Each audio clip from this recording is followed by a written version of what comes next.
Hello everyone, ট্রান্সলেশনের আরো একটি নতুন ক্লাসে সকলকে স্বাগত। যারা ক্লাসটি দেখছো কোনো রকম স্কিপ না করে প্রথম থেকে ক্লাসটি দেখতে থাকো, আশা করি ক্লাসটি খুবই হেল্পফুল হবে। বিশেষ করে যারা পিএসসি মিসলেনিয়াস মেন্স দেবে এবং পিএসসি ক্লার্কশিপ মেন্স দেবে তাদের ক্ষেত্রে তো ক্লাসটি খুবই গুরুত্বপূর্ণ, এবং ডব্লিউবিসিএস মেন্স এর ক্ষেত্রেও ক্লাসটি খুবই গুরুত্বপূর্ণ। সুতরাং কোনো রকম স্কিপ না করে প্রথম থেকে দেখো। তো আজকের প্রথম যে লাইনটি আমরা দেখব বেঙ্গলি প্যাসেজের, সেটি হচ্ছে যে গ্রিনল্যান্ড নামে একটি অতি শীত প্রধান দেশ আছে। তো এটা আমরা সিম্পল প্রেজেন্ট টেন্সে লিখব, কারণ কি এখানে আছে বোঝাচ্ছে, অর্থাৎ এই যে দেশটি এটা ইতিমধ্যে আছে এবং এটা ন্যাচারাল ট্রুথ। সুতরাং এটা আমরা কিভাবে লিখব চলো দেখা যাক। তো প্রথমে আমরা দেখব যে দেয়ার ইজ কেন দিয়ে শুরু করলাম, কারণ ইন্ট্রোডাক্টরি দেয়ার দিয়ে আমাদের শুরু করতে হবে। যেহেতু দেশটি কারো অধিকারে নেই সেই কারণে কিন্তু আমরা দেয়ার ইজ দিয়ে শুরু করেছি। তো there is an extremely cold country, অর্থাৎ অতিশয় বা অতি শীতপ্রবণ একটা দেশ আছে। কোথায়? সেটা হচ্ছে নেমড গ্রিনল্যান্ড, অর্থাৎ গ্রিনল্যান্ড নামে। বা এটাকে আমরা এইভাবে লিখতে পারি, there is an highly there is an highly cold country, বা হাইলি আমরা বলতে পারি চিলি হচ্ছে ভীষণ ঠান্ডা, বা আমরা বলতে পারি ফ্রিজড, বা আমরা বলতে পারি কুল, বা আমরা বলতে পারি আইসি কান্ট্রি বা নেশন, অর্থাৎ দেশ, তার নাম হচ্ছে কি, সেটা হচ্ছে গ্রিনল্যান্ড। বা হাইলির জায়গায় আমরা ইমেন্সলিও বলতে পারি, ভীষণভাবে, বা আমরা গ্রেটলিও বলতে পারি। সুতরাং যেভাবে তোমরা ইচ্ছা লিখতে পারো। তো অবশ্যই এক্সট্রা যে ওয়ার্ডগুলো দেওয়া হবে তোমাদের ভোকাব ইনক্রিজ করার জন্য ভেরি ভেরি ইম্পর্টেন্ট, এগুলো লিখে নেবে। তো চলো আমরা পরের সেন্টেন্সটা দেখি। পরের সেন্টেন্সটা আছে, সে স্থান বছরের মধ্যে 10 মাস কাল বরফে আচ্ছন্ন থাকে। অর্থাৎ এটাও সিম্পল প্রেজেন্ট টেন্সে আমাদেরকে লিখতে হবে। তাহলে সেই স্থান কি বছরের মধ্যে 10 মাস কাল, অর্থাৎ 10 মাস সময় বরফে আচ্ছন্ন থাকে বা ঢেকে থাকে। তাহলে আমরা এইভাবে লিখবো যে দ্যাট প্লেস, অর্থাৎ সেই স্থান বছরের মধ্যে 10 মাস কাল বরফে আচ্ছন্ন থাকে। তাহলে দ্যাট প্লেস এবার হচ্ছে সাবজেক্ট, অর্থাৎ যেহেতু এটা থার্ড পার্সন সিঙ্গুলার নাম্বার, তো সেই কারণে কিন্তু আমরা এখানে রিমেন্স অর্থাৎ ভার্বের সাথে এস যুক্ত করেছি। তাহলে কি দ্যাট প্লেস রিমেন্স, অর্থাৎ সেই জায়গা থাকে কি কভার্ড মানে কি ঢাকা থাকে। তো that place remains covered with snow, অর্থাৎ বরফ দিয়ে ঢাকা থাকে for 10 months of the year, অর্থাৎ বছরের 10 মাস কি বরফে ঢাকা থাকে, কভার্ড। বা এটাকে আমরা বলতে পারি দ্যাট এরিয়া, বা দ্যাট প্লেসও আমরা বলতে পারি, দ্যাট এরিয়া বা দ্যাট প্লেসও আমরা বলতে পারি, অর্থাৎ সেই জায়গা, বা দ্যাট স্পটও আমরা বলতে পারি, বা আমরা দ্যাট রিজিয়নও বলতে পারি। আর রিমেন্স অর্থাৎ থাকে, বা আমরা বলতে পারি স্টেস থাকে, রিমেন্স বা স্টেস থাকে। আর হচ্ছে কভার্ড অর্থাৎ ঢাকা থাকে বা আচ্ছন্ন থাকে, যেটাকে আমরা বলছি, বা এটাকে আমরা ব্ল্যাঙ্কেট বলতে পারি,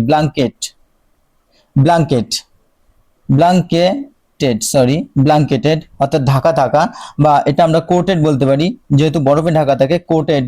বা আমরা বলতে পারি র্যাপড, ঢাকা থাকা। বা আমরা বলতে পারি কি এনভেলপড অর্থাৎ আচ্ছাদিত থাকা বা ঢাকা থাকা। উইথ স্নো বা আইস অর্থাৎ বরফে, বা স্নো দিয়ে বলতে পারি, বা ফ্রস্ট বলতে পারি আমরা, ফ্রস্ট। তো এইভাবে কিন্তু আমরা লিখতে পারবো। তো অবশ্যই তোমরা কিন্তু এগুলো লিখে নেবে। তো চলো আমরা পরের সেন্টেন্সটা দেখব। পরের সেন্টেন্সটা আছে তথায়, অর্থাৎ সেখানে বৃক্ষাদি অতি বিরল, বিরল বলতে দেখাই যায় না। তো কিভাবে লিখবো? তো আমরা লিখবো যে trees are very rare there, trees are very rare. তাহলে এখানে কিন্তু সাবজেক্ট হচ্ছে প্লুরাল, আর এখানে কিন্তু অক্সিলারি ভার্বই হচ্ছে মেন ভার্বের কাজ করছে। তাহলে ট্রিজ আর ভেরি রেয়ার কি রেয়ার বা দুষ্প্রাপ্য, অর্থাৎ যেটা সহজে পাওয়াই যায় না। তো যেটা আমরা পাওয়া যায় না বা যেটাকে আমরা আনকমন বলি, আনকমন যেটা পাওয়াই যায় না, বা আমরা স্কার্সি বলি, স্কার্সি অর্থাৎ অভাব, বা আমরা ইনফ্রিকুয়েন্ট বলতে পারি, ইনফ্রিকুয়েন্ট অর্থাৎ পাওয়াই যায় না, বা সেলডম কদাচিৎ বা অল্প পাওয়া যায়, বা আমরা অকেশনাল বলতে পারি, অকেশনাল অর্থাৎ বিরল যেটা। তো চলো আমরা পরের সেন্টেন্সটা দেখব। পরের সেন্টেন্সটা আছে, সুতরাং তথাকার অর্থাৎ সেখানকার অধিবাসীরা বরফের দ্বারা গৃহ নির্মাণ করিয়া থাকে। তো এটাও সিম্পল প্রেজেন্ট টেন্সে লিখবো, যেহেতু ন্যাচারাল টক্স অর্থাৎ সত্য কথা বলা হচ্ছে। তো এইভাবে লিখবো যে দেয়ারফর অর্থাৎ সেখানে, দ্য ইনহ্যাবিটেন্টস অর্থাৎ তখন সেখানকার অধিবাসীরা, দেয়ারফর তো সেই কারণে, বা সুতরাং তখন তথাকার অধিবাসীরা অর্থাৎ দ্য ইনহ্যাবিটেন্টস কি করেন, ইনহ্যাবিটেন্টস অর্থাৎ বাসিন্দারা বিল্ড তৈরি করে। তো এখানে যেহেতু সাবজেক্ট প্লুরাল আছে, তো সেই কারণে কিন্তু আমরা এই ভার্বের 1 নম্বর ফর্ম রাখলাম এবং এটাও প্লুরাল ফর্মে রাখলাম। হাউজেস কি তৈরি করে, অবজেক্ট হচ্ছে হাউজেস বাড়ি তৈরি করে, ইউজিং স্নো অর্থাৎ এই বরফের দ্বারা বা এই বরফকে ব্যবহার করে তারা কিন্তু সেখানে কি গৃহ নির্মাণ করে থাকে। বা আমরা বলতে পারি দ্য ইনহ্যাবিটেন্টস এর পরিবর্তে বলতে পারি দ্য রেসিডেন্টস,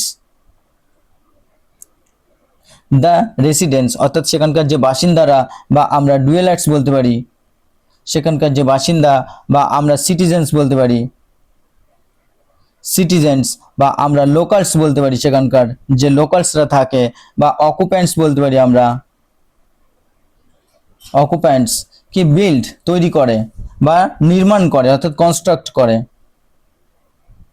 কনস্ট্রাক্ট নির্মাণ করে, বা আমরা নর্মালি বলতে পারি মেক অর্থাৎ তৈরি করে, বা আমরা বলতে পারি ইরেক্ট অর্থাৎ গড়ে তোলে, বা আমরা বলতে পারি ক্রিয়েট, ক্রিয়েট কি ইউজিং স্নো বা ফ্রস্ট বা আইস বলতে পারি। তো চলো আমরা পরের বাক্যটি দেখব। পরের বাক্যটি আছে, আমরা যেমন মাটি দিয়ে দেয়াল প্রস্তুত করি, আমরা যেমন মাটি দিয়ে দেয়াল প্রস্তুত করি, তাহলে কি, তাহলে লিখবো জাস্ট অ্যাজ ঠিক যেমনটা, উই সাবজেক্ট অর্থাৎ এখানে প্লুরাল সাবজেক্ট, বিল্ড তো ভার্ব আমরা প্লুরাল রেখেছি, ওয়ালস কি তৈরি করি, ওয়ালস তৈরি করি, অবজেক্ট। তাহলে জাস্ট অ্যাজ ঠিক যেমনটা, উই বিল্ড দ্য ওয়ালস আমরা ওয়াল তৈরি করি বা দেয়াল তৈরি করি, উইথ সয়েল অর্থাৎ মাটি দিয়ে, বা জাস্ট অ্যাজ উই বিল্ড বা উই ক্রিয়েট বা উই মেক কি ওয়ালস বা ব্যারিয়ার বলতে পারি, ব্যারিয়ার্স তৈরি করি, বা আমরা যেমন ফেন্স তৈরি করি, ফেন্স বলতে পারি ফেন্স, বা আমরা বলতে পারি যে পার্টিশনস, পার্টিশনস, বা আমরা ডিভাইডার্সও বলতে পারি, ডিভাইডার্স উইথ সয়েল অর্থাৎ মাটি দিয়ে, বা উইথ মাড কাদা দিয়ে, বা উইথ ক্লে। চলো আমরা পরের লাইনটি দেখব। তাহারাও তেমনি বরফের দেয়াল তৈরি করে অর্থাৎ তারাও কি বরফের দেয়াল তৈরি করে বা বরফ দিয়ে দেয়াল তৈরি করে, they subject plural, they make verb plural, walls object with snow তারাও বরফ দিয়ে বা ফ্রস্ট দিয়ে বা আইস দিয়ে তারা কি তৈরি করে, দেয়াল তৈরি করে, দে ক্রিয়েট। তো চলো বা দে বিল্ড। পরের বাক্যটি দেখবো আমরা। পরের বাক্যটি আছে, এবং দেয়ালের ওপর বরফের খিলান করিয়া দেয়, খিলান বলতে গম্বুজ টাইপের অর্থাৎ গোল করে দেয়। তো কিভাবে লিখবো, চলো, এবং অ্যান্ড তো কি কি করে, দেয়ালের ওপর বরফের খিলান তৈরি করে, তাহলে on the top of the walls, on the top of the walls কোথায়, on the top of the walls অর্থাৎ সেই দেয়ালের উপর বা সেই ফেন্সের উপর বা সেই ব্যারিয়ার্সের উপর, they place subject they place রাখে অর্থাৎ এটা ভার্বকেও কিন্তু আমরা প্লুরাল রেখেছি, দে প্লেস তারা রাখে, স্নো মেড অর্থাৎ বরফের তৈরি, আর্কস বা গম্বুজ, আর্কস বা গম্বুজ তারা কি রাখে, তাহলে সেখানে তারা সেখানে বরফের তৈরি কি গম্বুজ রেখে দেয়, যেটাকে আমরা আর্কস বলছি বা যেটাকে আমরা কার্ভস বলি, কার্ভস, আর্কস, কার্ভস বা ভল্টস বলা হয়, ভল্টস বা স্প্যান্স বলা হয়, গম্বুজ বা বেন্টস বলা হয়, বা ডোমস বলা হয়। তো অবশ্যই তোমরা এটা লিখে নিও।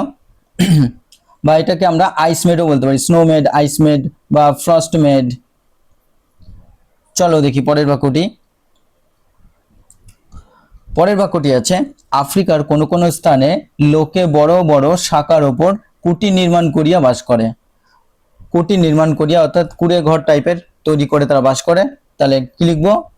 আফ্রিকার কোন কোন স্থানে, তাহলে in some places in Africa, আফ্রিকার কোন কোন স্থানে পিপল সাবজেক্ট বিল্ড তৈরি করে, তো এটাও প্লুরাল রেখেছি যেহেতু পিপল প্লুরাল। হার্টস অর্থাৎ কি তৈরি করে? ঘর তৈরি করে। তো in some places in Africa, আফ্রিকার কিছু কিছু স্থানে পিপল বিল্ড হার্টস অর্থাৎ কুটির তৈরি করে অন লার্জ ব্রাঞ্চেস, কি বড় বড় শাখার উপর, বড় বড় শাখার উপর তারা কি তৈরি করে? কুটির নির্মাণ করে, যেটা আমরা হার্টস বলছি অর্থাৎ কুড়ে ঘর বলছি। তাহলে ইন সাম প্লেসেস বা ইন সাম রিজিয়ন্স বলতে পারি, বা ইন সাম লোকেশনস বলতে পারি, আমরা ইন সাম লোকেশনস বা ইন সাম এরিয়াস বলতে পারি। পিপল বিল্ড বা আমরা ক্রিয়েট বলতে পারি, বা আমরা মেক বলতে পারি কি? হার্টস বা কুড়েঘর। তো কুড়েঘরকে কি বলা হয়? সেটা হচ্ছে কেবিনস বলতে পারি, কেবিনস, কেবিনস বলা যায়, বা শ্যাক্স বলা যায়, শ্যাক্স অর্থাৎ কুড়েঘর, বা কটেজ, কটেজ তৈরি করে, বা শেল্টার্স তৈরি করে, শেল্টার্স, বা লজ বলতে পারি। তো এগুলো তোমরা অবশ্যই লিখে নিও। অন লার্জ ব্রাঞ্চেস বা যে বড় বড় যে সমস্ত, বা বিগ ব্রাঞ্চেস বলতে পারি আমরা, অর্থাৎ লিমস, লিমসও আমরা বলতে পারি, লিমস বড় বড় যে সমস্ত ব্রাঞ্চ আছে বা টুইক্স আছে, বা যে সমস্ত আমরা বো বলি, শাখা প্রশাখা। তো এগুলো তোমরা অবশ্যই লিখে নিও। চলো পরের বাক্যটি আমরা দেখব। পরের বাক্যটি আছে, তাহাতে রাত্রিকালে তাহাদের হিংস্র জন্তুর ভয় থাকে না। তাহাতে বলতে সেখানে, সেখানে রাত্রিকালে তাদের হিংস্র জন্তুর ভয় থাকে না, বা হিংস্র জন্তুর থেকে তারা প্রোটেক্ট করে এটার মাধ্যমে। তাহলে কি লিখবো? দিস প্রোটেক্টস, এখানে কিন্তু সাবজেক্ট দিস, আর প্রোটেক্টস, দিস বলতে ওই যে হার্টগুলোর কথা বলা হচ্ছে। তো দিস প্রোটেক্টস, তো এটা যেহেতু থার্ড পারসন সিঙ্গুলার নাম্বার, তো সেই কারণে কিন্তু ভার্বের সাথে এস যুক্ত করা হয়েছে। দিস প্রোটেক্টস দেম, তাদেরকে রক্ষা করে। কিসের থেকে রক্ষা করে? ফ্রম ওয়াইল্ড অ্যানিমালস, অর্থাৎ হিংস্র জন্তুদের থেকে কিন্তু রক্ষা করে অ্যাট নাইট, রাতের বেলায়। তো রাতের বেলায় তাদের হিংস্র জন্তুর ভয় থাকে না, বা রাতের বেলায় তারা তাদেরকে হিংস্র জন্তুর থেকে রক্ষা করে। এগুলো অর্থাৎ যে হার্টগুলো সেগুলো কিন্তু রক্ষা করে, বা আমরা বলতে পারি দিস গার্ডস রক্ষা করা, বা দিস শিল্ডস হিসেবে কাজ করে, শিল্ডস অর্থাৎ রক্ষা করা, বা দিস ডিফেন্স বলতে পারি, বা দিস সিকিউরস বলতে পারি, বা দিস সেফগার্ডস বলতে পারি,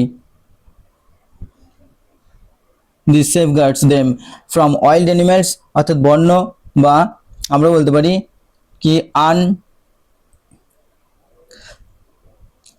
আনটেমড, যেটা বন্য প্রাণীরা, ওয়াইল্ড অ্যানিমালস অর্থাৎ আনটেমড অ্যানিমালস, বা আমরা বলতে পারি স্যাভেজ বলতে পারি, বন্য, স্যাভেজ অ্যানিমালস অর্থাৎ বন্য প্রাণীরা।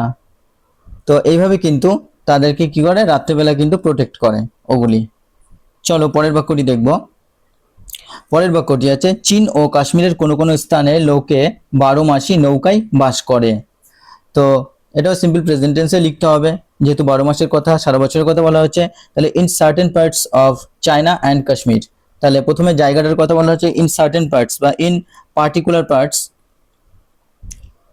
পার্টিকুলার পার্টস, বা ইন ডেফিনাইট, ডেফিনাইট পার্টস অর্থাৎ কিছু নির্দিষ্ট জায়গায়। কি কোথায়? সেটা চায়না এবং কাশ্মীরের পিপল লিভ অর্থাৎ পিপল ডুয়েল, বা পিপল রিসাইড বাস করে, বা পিপল সেটল। তাহলে কি? People dwell, reside, live, settle, কোথায় সেটেল করে তারা, বা স্টে কোথায়? অন বোটস অর্থাৎ বোটের উপরে, বা অন শিপস বলতে পারি, বা অন ভিজেলস বলতে পারি, অন ক্যানোস বলতে পারি, অন র্যাফটস বলতে পারি, র্যাফটস, অন ক্রাফটস বলতে পারি, ক্যানোইস বলতে পারি, ক্যানোইস, থ্রু আউট দ্য ইয়ার অর্থাৎ সারা বছর, বা ওভার দ্য ইয়ার। চলো আমরা পরের বাক্যটি দেখব। আরব দেশে কোনো কোনো জাতির নির্দিষ্ট বাসস্থান নাই, অর্থাৎ তাদের যে নির্দিষ্ট যে থাকার জায়গা তাদের নেই। তাহলে কি লিখবো?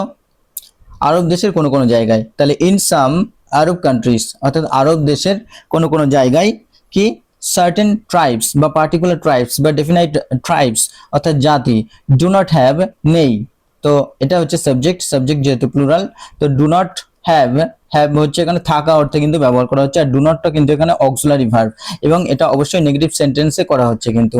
ডু নট হ্যাভ নেই, কি ফিক্সড অর্থাৎ নির্দিষ্ট রেসিডেন্সেন্স অর্থাৎ নির্দিষ্ট তাদের বাসস্থান নেই, বা তাদের যে পার্টিকুলার বা ডেফিনাইট বলতে পারি, পার্টিকুলার বা ডেফিনাইট তাদের কি কোনো নির্দিষ্ট, বা তাদের আমরা পার্মানেন্ট বলতে পারি, কি পার্মানেন্ট, তাদের পার্মানেন্ট কোনো থাকার জায়গা নেই, বা তাদের কোনো স্টেবল অর্থাৎ স্থায়ী কোনো থাকার জায়গা নেই, বা তাদের কোনো কনস্ট্যান্ট বলতে পারি, কনস্ট্যান্ট থাকার জায়গা নেই, বা তাদের কোনো সেট কোনো থাকার জায়গা নেই। রেসিডেন্সেস অর্থাৎ যেটা আমরা ডুয়েলস বলতে পারি, ডুয়েলিংস, বা আমরা অ্যাবোটস বলতে পারি বাসস্থান, বা আমরা হাউজেস বলতে পারি হাউজেস, বা আমরা শেল্টার্স বলতে পারি, বা আমরা হোমস বলতে পারি হোমস। আর এখানে ট্রাইবস বলতে জাতির কথা বলা হচ্ছে, অর্থাৎ ক্লান্স বা গ্রুপস, নির্দিষ্ট কিছু গ্রুপস আছে, ক্লান্স আছে, বা কমিউনিটিস আছে, আমরা বলতে পারি কমিউনিটিস।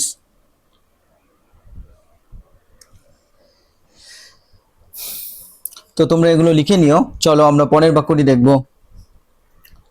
পরের বাক্যটি আছে, তাহারা তাবু সঙ্গে করিয়া ঘুরিয়া বেড়ায়, অর্থাৎ তাবু সঙ্গে করে নিয়ে তারা ঘুরে বেড়ায়।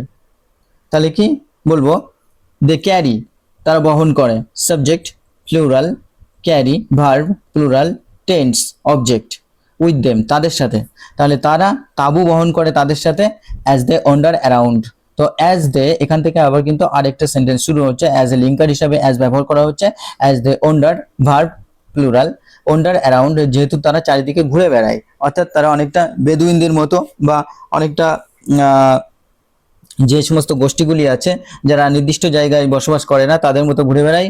তাহলে কি, অ্যান্ড দে ক্যারি টেন্টস, এবং তারা তাদের সাথে ক্যারি করে, বা তারা তাদের সাথে ব্রিং অর্থাৎ নিয়ে যায়, দে ব্রিং, বা দে হল দেম, বা মুভ বলতে পারি, মুভ, বা বিয়ার বলতে পারি সঙ্গে নিয়ে যাওয়া, কি উইথ দেম তাদের সাথে, অ্যাজ দে ওয়ান্ডার অ্যারাউন্ড অর্থাৎ অ্যাজ দে রোম অর্থাৎ ঘুরে বেড়ানো, অ্যাজ দে রোম, বা অ্যাজ দে ট্রাভেল বলতে পারি, অ্যাজ দে ট্রাভেল, বা অ্যাজ দে ড্রিফট বলতে পারি, ড্রিফট ঘুরে বেড়ানো, বা অ্যাজ দে মাইগ্রেট করা এক জায়গা থেকে অন্য স্থানে যাওয়া, বা অ্যাজ দে মুভ ঘুরে বেড়ানো। তো চলো আমরা পরের বাক্যটি দেখব। পরের বাক্যটি আছে, এবং যখন যেখানে সুবিধা পায় তখন সেখানে তাঁবু খাটাইয়া বাস করে, অর্থাৎ সেখানে থাকা শুরু করে দেয়। তাহলে কিভাবে লিখবো, যখন আগে লিখবো অ্যান্ড, এবং whenever, তো যখন যেখানে, অ্যান্ড wherever এবং যেখানে, যখন অ্যান্ড whenever যখনই, অ্যান্ড wherever এবং যেখানেই। তাহলে যখন যেখানে, they find subject, they find খুঁজে পায় প্লুরাল, তো কনভিনিয়েন্স সুবিধা পায়, কি পায় সুবিধা। তাহলে as and whenever and wherever অর্থাৎ যখন যেখানেই, দে ফাইন্ড কনভিনিয়েন্স তারা সুবিধা পায়, দে পিচ মানে কি স্ট্যাবলিশ